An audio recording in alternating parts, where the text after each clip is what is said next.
నిమ్స్ హాస్పిటల్లో వైద్య ఆరోగ్య శాఖ మంత్రి ఈటెల రాజేందర్ మాట్లాడుతున్నారు. ఇప్పుడు లైవ్ చూద్దాం.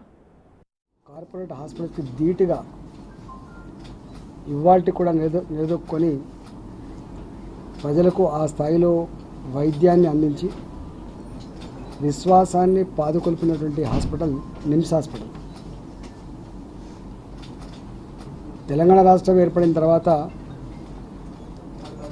సేవలు మరింత విస్తరించి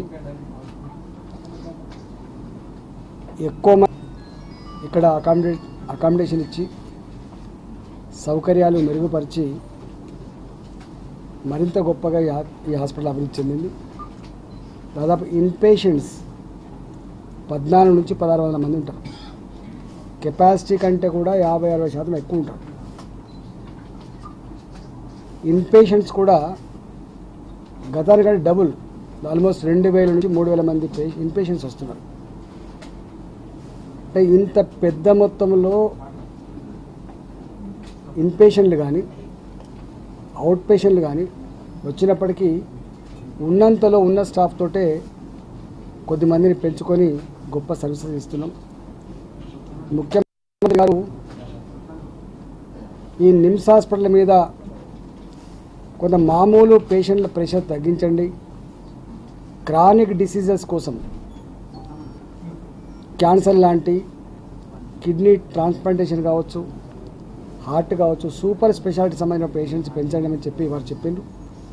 దానికి అనుగుణంగానే ఈ పాత హాస్పిటల్ అంతా కూడా రెనోవేట్ చేసుకొని ఇవాళ క్యాన్సర్ వింగ్లో ఒక అద్భుతంగా తయారు చేసి పేషెంట్స్కి ట్రీట్మెంట్ అంతా ఉంది.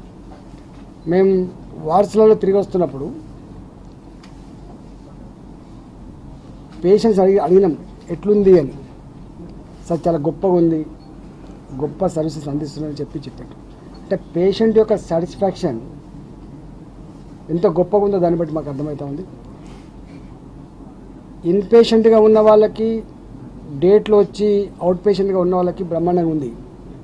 ఇంకా రావాల్సిన వాళ్ళు, ఇంకా మాకు జైన్ కావాలని కోరేవాళ్ళు, అవుట్ పేషెంట్గా వచ్చేవాళ్ళు ఇంకా పెద్ద మొత్తంలో ఉన్నారు. కాబట్టి ఆ పేషెంట్లకు తగ్గట్టుగా దీన్ని ఎక్స్పాండ్ చేసి సౌకర్యాలు మెరుగుపరిచి కొంత అవసరమైతే కొంత డబ్బు ఎక్కువ మొత్తంలో ఇన్వెస్ట్ చేసేలా చేయాలని చెప్పి ముఖ్యమంత్రి గారు చెప్పిండ్రు. డైరెక్టర్ గారితో ఇవాళ ఈ హాస్పిటల్ ముఖ్యులతోటి ఈరోజు సమావేశమై ఈ 500 మంది అయినా ఇంకొక 500 మంది ఎక్కువ వచ్చినా కూడా తట్టుకోగలిగే కెపాసిటీ, ఇంకొక 500 మంది ఎక్కువ అవుట్ పేషెంట్లు వచ్చిన తట్టుకునేటువంటి పద్ధతిలో పూట కింది స్థాయి నుంచి పై స్థాయి వరకు, అంటే అటెండర్ స్థాయి నుంచి, స్వీపర్ నుంచి మా డాక్టర్ స్థాయి వరకు, ప్రొఫెసర్ స్థాయి వరకు పెంచుకునే దానికోసం ఇవాళ మేము ఇక్కడ మాట్లాడుకుంటున్నాం. నిమ్స్ హాస్పిటల్ దేశంలోనే కొన్నిటికి గొప్ప సెంటర్గా, గొప్ప సర్వీస్ ఇచ్చేటువంటి సెంటర్గా, క్యూర్ చేసే సెంటర్గా ఉంది. కాబట్టి రాబోయే కాలంలో దీని ప్రతిష్టను మరింత పెంచి గొప్ప నిమ్స్ హాస్పిటల్ గొప్ప చరిత్రని మరింత గొప్పగా తీర్చిదిద్దే దాంట్లో మేము ప్రయత్నం చేస్తాం. ఇక్కడ ఉన్నటువంటి సమస్యలన్నిటి కూడా ఇవాళ చర్చించుకొని దాన్ని ఎలిమినేట్ చేసే ప్రయత్నం చేస్తాం. ఎన్ని కోట్ల రూపాయలను ఖర్చు పెట్టి పేషెంట్స్కి అన్ని సౌకర్యాలు అందించడమే మా ధ్యేయంగా ఉంటుంది. లాట్రిన్లు కానీ, బాత్రూమ్లు కానీ, రన్నింగ్ వాటర్ సిస్టమ్ కానీ, వచ్చినటువంటి అటెండెంట్లకి భోజనం చేసేటువంటి భోజనశాలలు కానీ, కుక్ చేసుకోవడానికి కావాల్సిన కిచెన్లు కానీ, రాత్రిపూట పడుకోవడానికి చుట్టుపక్కల లాడ్జీలలో పడుకునే సిస్టమ్ కాకుండా ఉన్నంతలో మాకు కొంత ల్యాండ్ కూడా అలకట్ అయింది. కాబట్టి రాత్రిపూట పేషెంట్ల యొక్క అటెండెన్స్ పడుకోవడానికి కోసం అకామిడేషన్ కానీ, ఇవన్నీ కూడా భోజనశాలలు, లాట్రిన్ బాత్రూమ్లు, సేద తీరే కేంద్రాలు, అదేవిధంగా రాత్రిపూట రెస్ట్ రూమ్లకు ప్లాన్ చేస్తాం.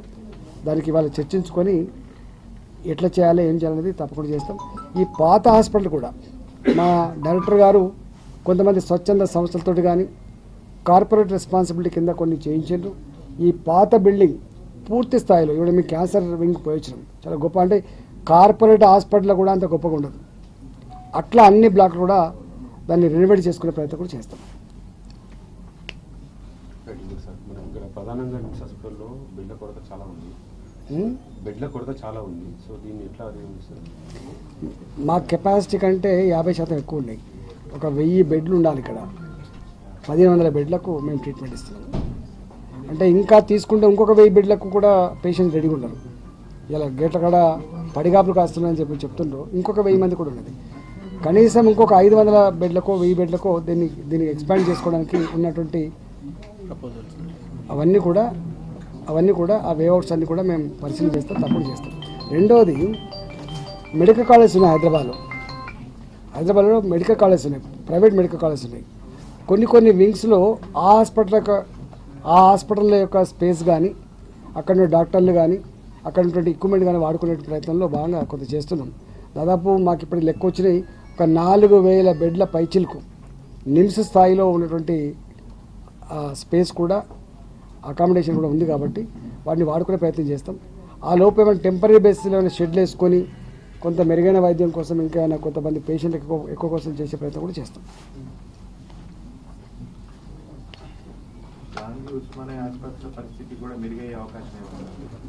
అన్ని హాస్పిటల్ మెరుగైనాయి. మా లక్ష్మారెడ్డి గారు మాకంటే ముందు మంత్రివర్యులు, గౌరవ ముఖ్యమంత్రి గారి ఆదేశాలతో, సూచనలతో, సలహాలతో ఇవాళ మీరు చూడండి, గతానికి నిమ్స్కు ఇప్పటికి తేడా ఉందా లేదా? సేమ్ మేనర్లో గాంధీ కూడా కొంత మారింది, ఉస్మానియా కూడా కొంత మారింది. గాంధీ, ఉస్మానియా, నిమ్స్, వరంగల్లో ఉన్నటువంటి గాంధీ హాస్పిటల్, ఇవన్నీ కూడా 4 టీచింగ్ హాస్పిటల్ అన్నీ కూడా టిప్ టాప్ చేసుకునే ప్రయత్నం చేస్తాం. మీ మీద చాలా ఎక్స్పెక్టేషన్స్ ఉంటాయి. జనాల్లో ఏంటంటే నిజాయితీ గలటువంటి వ్యక్తి, ఈ వ్యక్తి ద్వారా అంటే మిరాకులు జరుగుతాయనేటువంటిది అయితే ఉంది. దాన్ని మీరు ఎంతవరకు ఫుల్ఫిల్ చేయడం? ఇప్పటికే మా ప్రభుత్వానికి ఆ నిజాయితీ ఉంది, మా ప్రభుత్వానికి ఆ కమిట్మెంట్ ఉంది, ఆ నిజాయితీ ఉంది. ముఖ్యమంత్రి గారు ప్రతి క్షణం కూడా వైద్యాన్ని, విద్యని రెండింటిని ప్రజలకు అందించడమే ప్రభుత్వ ప్రధాన కర్తవ్యం అని చెప్తున్నారు. దానికి కొనసాగింపుగా నేను చేస్తా. తప్పకుండా 17 ఏళ్ళుగా నేను కూడా ఈ నిమ్స్ హాస్పిటల్ తోటి నాకు 17 ఏళ్ళ అనుబంధం ఉంది. అనేక సార్లు పేషెంట్ల కోసం మేము కూడా తీసుకోండి, ఓ బెడ్ ఇవ్వండి, ఓ వెంటిలేటర్ పెట్టండి అని చెప్పి అడిగినాను. నేను కొన్ని 100 సార్లు ఇక్కడ చూసినాను. కాబట్టి ఆ సమస్యలన్నీ మా గుండెల్లో ఉన్నాయి. కాబట్టి ఇవాళ తీర్చే బాధ్యతలో ఉన్నాం. కాబట్టి తప్పకుండా తీరుస్తాం. ఒక నిమ్సే కాదు, రాష్ట్రంలో ఉన్నటువంటి అన్ని ప్రభుత్వ హాస్పిటల్ కూడా ఒకే రోజుతో కాకపోవచ్చు, ఒకే సంవత్సరంతో కాకపోవచ్చు, కానీ ఆ దిశగా అడుగులు మాత్రం వేస్తాం. గడిచిన కొద్ది సంవత్సరాలుగా ప్రభుత్వం కోట్ల రూపాయలు వైద్యం కోసం వెచ్చిస్తుంది, నిమ్స్ పైన దృష్టి పెట్టింది సార్. కానీ ఈ పర్యవేక్షణ లోపం, పరిపాలన లోపంలో పలు సమస్యలు ఉన్నాయని ఎన్నోసార్లు వెల్లడైంది. దీనిపైన మీరు మీ దృష్టికి ఏమైనా వచ్చాయి? అడ్మినిస్ట్రేషన్ లో ఈ ఎక్విప్మెంట్ కొనుగోలులో కూడా అక్రమాలు జరిగాయని కూడా కొన్ని కేసులు కూడా ప్రకటన జరిగింది. ఈ అబ్జర్వేషన్ లేదంటే 4 years గా విమర్శలు ఎదుర్కొంటున్నారు. సార్ ఒక మాట చెప్పండి, 60 కోట్ల నిధులు కేటాయిస్తే ఒక మాట. అసలు బయట నుంచి చూసినప్పుడు చాలా ఉంటాయి, దగ్గరికి వచ్చి చూస్తే తెలుస్తుంది ఎంత కష్టం ఉంటుంది. అంటే కొందరు అధికారులు రౌండ్స్ కూడా వేయట్లేదు, దానివల్ల రోగుల సమస్యలు తెలియట్లేదు. మాట రౌండ్స్ వేయకుంటే, సర్వీస్ అందకపోతే ప్రజలు రారు. ఇప్పుడు మీరు మాతో రండి, నేను ఇప్పుడు ఒక 2 hours దాకా తిరిగినా. 2 గంటల పాటు ప్రతి పేషెంట్ని వాళ్ళ అటెండెంట్ అడిగిన, ఏంటి మీ ఫీలింగ్స్ ఏంటంటే, సార్ గతానికి ఇప్పటికి అసలు పోలిక లేదు అని. గతానికి ఇప్పుడు ఇది డే టు డే సర్వీస్ అందించాల్సిన డిపార్ట్మెంటే. మళ్ళీ ఇక్కడ టక్కన పోయి ఒక గంట సేపు ఇట్లా దుక్కుని పోయేది కాదు. ఇది 365 రోజులు ఈ పేషెంట్లతోటి, ఈ బాధతోటి, ఆ కన్నీళ్ళతోటి వాళ్ళు గడపాలి. వీళ్ళు ఎంత ప్రెషర్ ఉంటుందో, ఎంత దుఃఖం ఉంటుందో దాన్ని మనం చెప్పలేం. హాస్పిటల్లో పనిచేయడం అంటే డబ్బుల కోసం పనిచేస్తే చేయరు. హాస్పిటల్లో పనిచేయాలంటే మనుషులకు సేవ ఇచ్చే దృక్పథం ఉంటే పనిచేస్తారు. గుర్తుపెట్టుకోండి, అటెండర్ స్థాయి నుంచి మొదలుపెట్టి డాక్టర్ వరకు, డైరెక్టర్ వరకు కూడా అదే పని చేయాలి. వీళ్ళు ఎవరు కూడా దాన్ని తప్పించుకోలేదు. కాబట్టి అంత పెద్ద దాంట్లో మనం చిన్నవి ఈ మేనేజ్మెంట్ చక్కలేట, చూస్తలేరట, కలెక్టివ్ రెస్పాన్సిబిలిటీ లేకపోతే, డిసిషన్ లేకపోతే ఈ మాత్రం కూడా ఉండదు. గుర్తుపెట్టుకోండి, చిన్న ఉంటాయి. ఇంత పెద్ద సంస్థలో ఇప్పుడు చెప్పడం చాలా తేలిక, చేయడం చాలా కష్టం. చెప్పారు కాబట్టి చెప్తున్నాను. ఒక నిమ్స్ లో ఒక అవుట్ పేషెంట్ ఉదయం వస్తే మరుసటి డే, నెక్స్ట్ డే వరకు కూడా రిపోర్ట్స్ ఇక్కడ అందవుతాయి. స్వయంగా ఎదుర్కొన్న వాళ్ళు ఉన్నారు, ఇక్కడ రోగులు చూస్తున్నారు. దీని సిస్టమ్ ని కొంచెం మార్పులు చేస్తే ఆ రోగుల అంటే ఊరు నుంచి వస్తున్నారు ఓపీ చూసి టెస్ట్ చేయించుకొని వచ్చే లోపల డాక్టర్ వెళ్ళిపోతారు.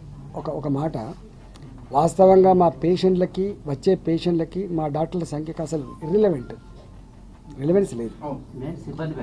ఎస్, తప్పకుండా పెరగాల్సిన ఎక్కడంటే, ఒక్కొక్క డాక్టర్ దగ్గర అవుట్ పేషెంట్లు సాయంత్రం 6 అయితే కూడా ఆ వింగ్ దగ్గర జనం ఉండంటే ఎంత బాధ అయితే చెప్పండి. అందుకనే డాక్టర్ల సంఖ్యను పెంచుకుంటాం.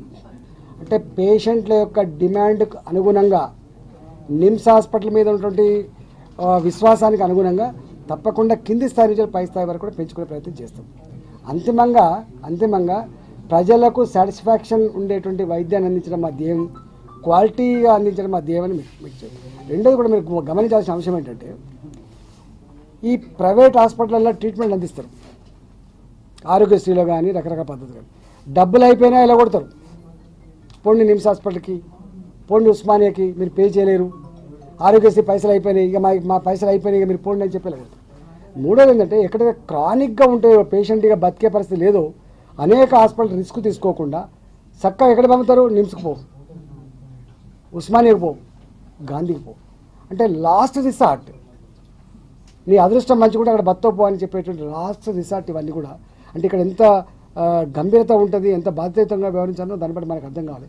కాబట్టి మీరు చెప్తున్నట్టుగా ఒక 4 ఇష్యూస్ ఇక్కడ మా దృష్టికి వచ్చినాయి. ఒకటి, ఏ రోజుకి వచ్చే పేషెంట్ ఆ రోజే ఇంటికి వెళ్ళిపోయేటట్టుగా చూడడం. 2, వచ్చిన పేషెంట్లకి తాగే నీళ్ళు బ్రహ్మాండంగా అందించేటువంటి అది. వాళ్ళ కోసం టాయిలెట్ బ్లాక్స్ నిర్మాణం చేయడం, వాళ్ళ కోసం అన్నం తినడానికి ఒక మంచి బ్రహ్మాండమైనటువంటి ఒక షెడ్ని ఏర్పాటు చేయడం, వాళ్ళ అవసరమైతే అన్నం వండుకొని తినడానికి కావాల్సినటువంటి ఫెసిలిటీ ఏర్పాటు చేయడం, రాత్రిపూట లాడ్జీలలో పడుకునే పరిస్థితి లేకుండా ఇక్కడనే పడుకోవడానికి ఏమన్నా కన్స్ట్రక్షన్ చేసేటువంటి ప్రయత్నం చేస్తాం. ఇప్పటికి నాకు తెలిసి మేము విన్నది ఒక 12.5 నుంచి 13.5 కోట్ల రూపాయలు ఇతరులు అక్కడక్కడ కార్పొరేట్ రెస్పాన్సిబిలిటీ కింద దాతల రూపంలో కొంత చేసినట్టు కనబడుతుంది. నేను కూడా వారికి తోడై నేను కూడా 10-15 కోట్ల రూపాయలు తీసుకొచ్చి మొత్తం చేసే ప్రయత్నం చేస్తాం, తప్పకుండా చేస్తాం. ఇవాళ ఆల్రెడీ మన అకామిడేషన్ అయితే బిల్డింగ్ స్టార్ట్ అయింది, బిల్డింగ్ స్టార్ట్ అయ్యి కూడా ఆగిపోయి ఆల్రెడీ చాలా రోజులు.